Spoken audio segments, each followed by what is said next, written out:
guys, FHG here with some more AFK Arena. Today we're headed over to our brand new Peaks of Time adventure, which is the Trial of God, to pick up the new artifact and some more pole coins and a couple more stones out of here. So the Windfall Gorge is the correct one.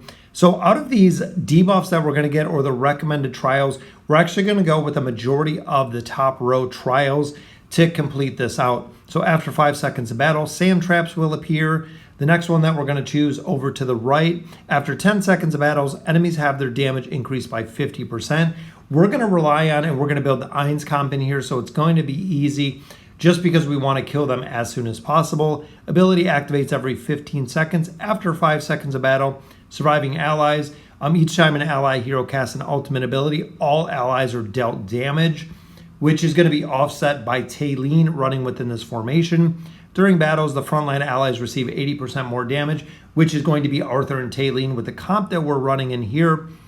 And then, of course, all of the different factions, just because a majority of what we're running here are dimensional heroes. And then when an enemy hero is slain, all allies in the allied half of the battlefield are terrified. So we do get a fear in there. So let's go ahead and get into the trial itself. So it looks like we're moving around here to our left side to take out the first chief enemy camp. And again, the team comp that is really highly recommended in here is running Arthur with Ainz, then of course running Albedo with Talene. The big thing with the front line is going to be taking more damage, so you know they're going to die out relatively quick, but Talene does have the ability to heal a ton of heroes. Might pick up a couple different trials if I was running the Speedy Lizard or a different team comp, but looking at this, when a hero dies, there is a Terrify. The big thing with this is when Ainz ults, we want him to kill 2 or 3 heroes out. That way it makes it very easy to get through here. So it looks like this way is blocked. We're going to move over to our right. But like I was saying, when it comes to the Ainz team comp, is we don't want to kill the heroes one by one because we are going to get that ability that terrifies us. Right there, he ulted and killed all 5 heroes, guys. We did not even get that fear when we took out an enemy hero, which is exactly what we're looking for out of this team composition.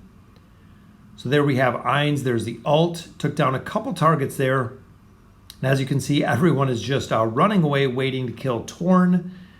But the ultimate ability of Ainz, again, nobody can really compete with the amount of damage that he can do, guys. So we're going to slide him right down to the bottom. We have to make sure a couple things in here. That one, the crowd control ability of Mahira, we don't want that to really affect the team comp in here. 2, if they're running Aziz. Aziz is another hero that is going to go ahead and block out the ultimate abilities. That's why I took off auto on here to go ahead and save some energy till we get to the next battle. But again, some of the heroes you want to look out for. Zolrath, absolutely. You definitely want to look out for Aziz as well, with the specific team comp that we're running. Zephyriel is one that can do solid burst damage. I don't think it's going to be much of a problem here. Same with Wukong. Wukong is a hero that you do have to kill multiple times, just because of the ads that he transforms into, or the more mirror images of himself. As you can see there, it did take a little bit more to take out Wukong. Well, moving up to the next chief enemy camp, Tassie, not a bad one to run with. This one does have Zolrath, though. Zolrath, you have to be careful, especially with Lorzen. Ainz's ult right there did not get through any of the shields. So right off the bat with an ult, Lorzen's shield was strong enough to block out Ainz's ultimate ability. Couldn't block out the second one to go ahead and win that battle. So moving over to our left, this one, a little combination of Saurus running with Isolde, so you do have to take them out early. If you don't have a chance to kill Isolde and you give him the ability to scale, Isolde will absolutely run you over, guys. Make sure you either slow down the speed of this one, or I keep my finger right on the pause button. The moment a hero dies, excluding Talene, I go ahead and I reset this overall. So boom, there's the ult.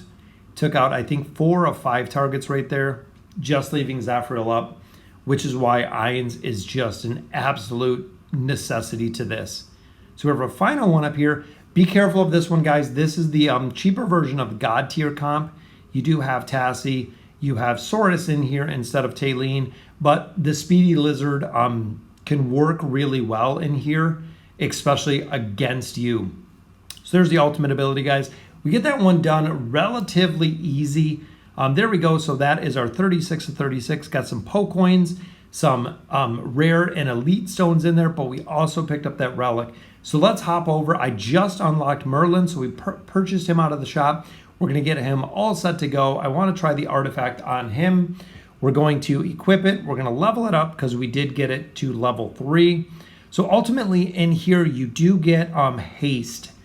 We're going to have to see how strong this haste is going to be, because when you're looking at building this with the haste, it is triggered by everything except an ultimate ability. So by the normal attacks and the abilities that they use, it is going to trigger the healing on this.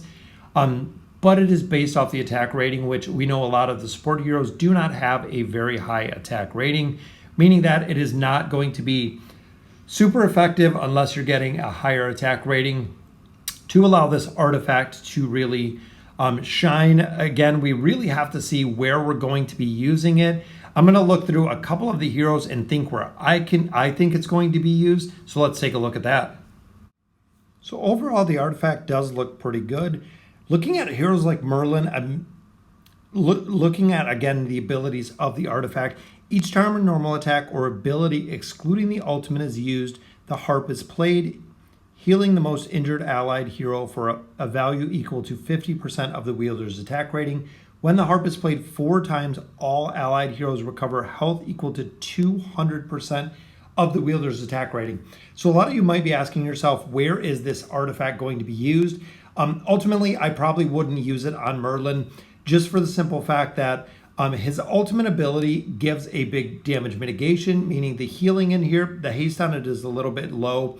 So I would ultimately go with the call on him because we want the energy. Energy for him is going to be vital because of that ultimate ability, but a couple of other heroes that it could be viable on, and just kind of thinking overall, looking at the support class, we have a couple of heroes in here that it really could be vital on to provide a different aspect on here, including possibly Aziz, because his ground burn ultimate ability could have the healing aspect with his normal attacks in there. We could see it on Mortis. We could see it even further when it comes to a hero like Desira or even Nemitsu.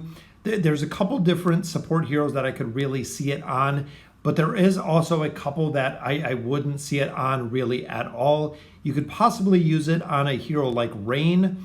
Again, just for the simple fact, she's really there for the buffs or the debuffs that she puts on the bosses. Bringing a little bit of a healing aspect on her might help a little bit. Taylene, again, because she does a lot of damage, it could be interesting to see exactly the healing on there, but a lot of the heroes are still going to be reluctant to using the call. Rowan, I would go with the call because of the crowd control and the energy regen. With Merlin, I would use the call as well, just for the simple fact of, again, his ultimate ability. The twins, of course, with the call. That way they can go ahead and complete that super cycle. Namora, since she is used for the crowd control ability, she is possibly another one that the artifact would work pretty well on. Again, just because of the healing fact that she brings. Problem with Namora is she doesn't have very high attack, where some of the others heroes do. I could see it possibly on Mortis, because remember with most fights, once Mortis does his ultimate ability, the empowerment, he doesn't do anything else the rest of the fight. So this would actually give him the option to heal some of the heroes, even though it would take a little bit longer to get that empowerment ability up. But he could also increase the survivability of a couple different heroes depending on where they are within the campaign.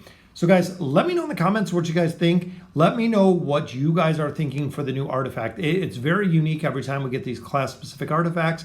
And this one is relatively endgame, guys. 35-30 is where you do have to unlock it. So again, let me know in the comments what you guys think. And as always, thank you guys for watching.